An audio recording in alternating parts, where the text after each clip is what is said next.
Hello students, welcome आवर channel MK tutorials. आज आपण discovering English E-day grade 3 part 1 मधील chapter number 5 the great केपॉक ट्रीचा आज आपण प्रॅक्टिस झोन 2 पाहणार आहोत. प्रॅक्टिस झोन 2 हा कन्सेप्ट कनेक्शन ॲडजेक्टिव्हवर आहे. चला तर मग सुरुवात करूया. Question number 1, underline the adjective of quantity in the following sentences. खाली जे सेंटेन्सेस दिलेले आहेत त्याच्यामध्ये ॲडजेक्टिव्ह ऑफ क्वांटिटी कुठले आहेत त्याला अंडरलाईन करा, असा क्वेश्चन आहे. चला तर मग सुरुवात करूया. 1A, there is some milk in the fridge. फ्रीजमध्ये थोडे दूध आहे. तर सम मिल्क म्हणजे समला येणार. सम हे ॲडजेक्टिव्ह होईल. B, he has a little money with him.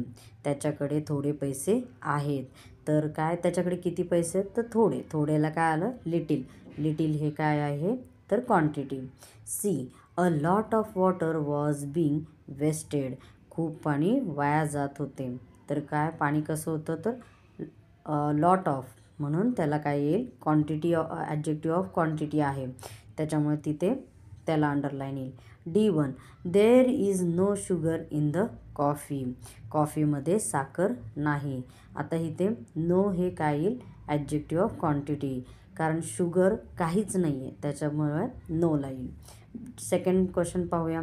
Underline the adjective of number in the following sentence. खाली जे सेंटेन्सेस दिलेले आहेत त्यात आपल्याला आता ॲडजेक्टिव्ह ऑफ नंबरला अंडरलाईन करायचे.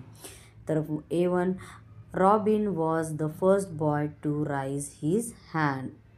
तर रॉबिन हा हात वर करणारा पहिला मुलगा होता. कोण होता? फर्स्ट, म्हणून तिथे काय आलं? Number. B, I saw 3 dogs in the street. मला रस्त्यावर 3 कुत्रे दिसले. किती? तर 3. 3 हा काय येईल? मग adjective of number. C, I have got 2 pencils in my pencil box. तर आहे ना, माझ्या पेन्सिल बॉक्समध्ये किती? 2 पेन्सिल आहेत. काउंटिंग करता येतं आहे त्यामुळे ह्याला काय म्हणायचं? Adjective of number. D, the third girl in the row is my sister.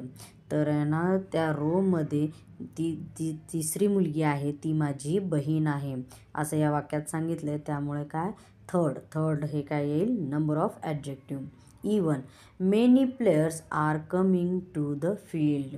अनेक आहे ना प्लेयर्स काय? मैदानात म्हणजे फील्ड, मैदान म्हणजे फील्ड, त्या फील्डवर येत आहेत. तर मेनी काय येईल? तर प्लेयर्स आपल्याला काउंटिंग करता येतात त्यामुळे हे काय येईल? ॲडजेक्टिव्ह ऑफ नंबर्समध्ये येईल. Question number 3, underline the adjective in the following sentence. खाली दिलेले जे सेंटेन्स आहे त्याच्यातले जे ॲडजेक्टिव्ह आहे त्याला काय करा? अंडरलाईन करा. Write Q if it is an adjective of quantity. आणि जर आहे ना ते क्वांटिटी असेल तर आहे ना, ॲडजेक्टिव्ह ऑफ क्वांटिटी असेल तर त्याचं आहे ना काय लिहा? क्यू लिहा.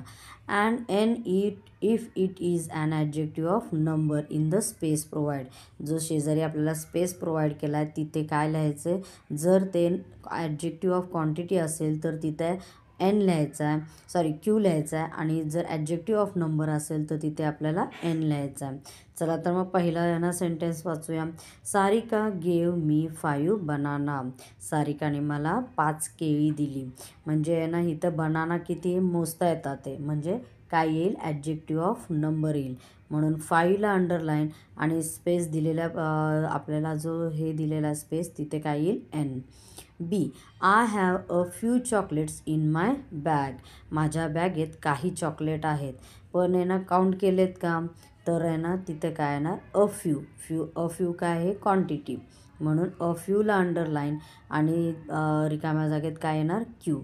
C, he was sitting on the last bench of the class. तो क्लासच्या सगळ्यात शेवटच्या बेंचवरती बसला होता. तर आता लास्ट हे काय? ऑर्डिनल नंबरसारखं आहे. तर लास्ट फर्स्ट. तर लास्ट हे काय येणार? तर ॲडजेक्टिव्ह ऑफ आहे ना काय येणार? नंबर येणार आणि इथे एन येणार. D, they spent a lot of money on books. त्यांनी पुस्तकावर खूप पैसे खर्च केले. इथं आपल्याला सांगितलं आहे का किती केले, काय केले? नाही. अ लॉट ऑफ सांगितलं आहे त्याच्यामुळे इथे काय येणार? अंडरलाईन त्याला येईल आणि रिकाम्या जागी क्यू येणार, क्वांटिटी येणार. E, this is the second time I am here. इथे मी दुसऱ्यांदा आलो आहे. तर सेकंड हे काय काउंटेबल आहे, त्याच्यामुळे ॲडजेक्टिव्ह ऑफ नंबर येईल इथे आणि स्पेस दिलेल्या प्रोव्हाइडमध्ये तर आपण काय लिहिणार एन लिहिणार. चला तर मग नेक्स्ट पेजकडे वळूया. Question number 4. Complete the following sentences selecting the suitable adjective from the brackets. ब्रॅकेट्समध्ये आपल्याला 2 ऑप्शन दिलेले आहेत, त्यातलं सुटेबल ॲडजेक्टिव्ह आपल्याला घ्यायचं आहे आणि सेंटेन्स कंप्लीट करायचं आहे. A1. Some boys were playing football. A little boy होईल का आता इथे? नाही. तर त्यामुळे इथं काय सेंटेन्स कंप्लीट करण्यासाठी होईल some boys were playing football. B. There is enough food for us in the house. Many येईल का इथे? नाही. तर इथं काय ना enough. There is enough food for us in the house. घरात आमच्यासाठी पुरेसे फूड होतं. C1. All the students of my class are good. आता होल येईल का? होल द स्टुडंट्स नाही येणार, त्यामुळे इथे काय येणार all the students of my class are good. माझ्या वर्गातील सर्व स्टुडंट्स कसे आहेत? चांगले आहेत. D. Rajan was the 4th boy to enter the room. आता इथे दोन्ही आपल्याला कन्फ्यूज करणारे वर्ड आहेत 4th आणि 4. पण 4 हे काय येणार ऑर्डिनल नंबरमध्ये येतो का? नाही. तर ऑर्डिनल नंबरमध्ये काय येतो तर 4th. त्यामुळे Rajan was 4th boy to enter the room. Rajan हा रूममध्ये येणारा कितवा मुलगा आहे? 4था मुलगा होता. Question number 5. Fill in the blanks with the suitable adjectives from those given in the box. Some words may be repeated. खाली जे आपल्याला बॉक्स दिलेला आहे त्याच्यातले काही सुटेबल ॲडजेक्टिव्स घ्यायचे आणि खाली जे फिल इन द ब्लँक्स दिलेत त्या फिल करायच्यात आणि काही वर्ड्स असे आहेत की ते रिपीटसुद्धा येऊ शकतात. चला तर मग A1. He stood dash in the competition. तर तो स्पर्धेत कसा उभा आहे? तर first. B. He is a man of dash words. तो कमी बोलणारा काय आहे? म्हणजे कमीसाठी काय येणार? Few. He is a man of few words. तो कमी बोलणारा माणूस आहे. C. There are dash boys who are wearing caps. तर इथं काय येणार तर many. There are many boys who are wearing caps. टोपी घालणारे अनेक मुले आहेत. D1. Can you lend me dash money. तर इथं काय येणार some. Can you lend me some money. तुम्ही मला काही पैसे उधार देऊ शकता का? E1. There is dash milk for all of us. तर काय तर इथे येणार enough. There is enough milk for all of us. आपल्या सर्वांसाठी पुरेसे दूध आहे. समजला असेल तुम्हाला 5th क्वेश्चन. चला तर मग आता 6th क्वेश्चनकडे वळूया. Complete the following paragraph using suitable adjectives of your choice. आपल्या चॉईसनुसार आपण इथं हे जो पॅराग्राफ दिला आहे तो कंप्लीट करायचा आहे सुटेबल ॲडजेक्टिव्ह वापरून. Today I went to the market with my elder brother. मी माझ्या मोठ्या भावासोबत आज कुठे गेलो होतो तर मार्केटला गेलो होतो. There was a lot of stationery shop. तेथे बरेच स्टेशनरीचे दुकान होते. I was looking at the first shop but my brother took me to the second shop. मी पहिले दुकान पाहत होतो पण माझा भाऊ मला दुसऱ्या दुकानात घेऊन गेला.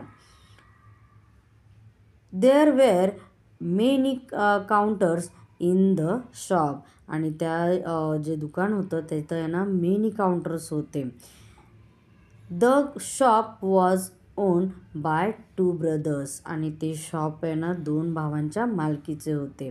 Both of them were very nice. आणि ते दोघंही खूप छान होते. They welcome us and one of them called a salesman.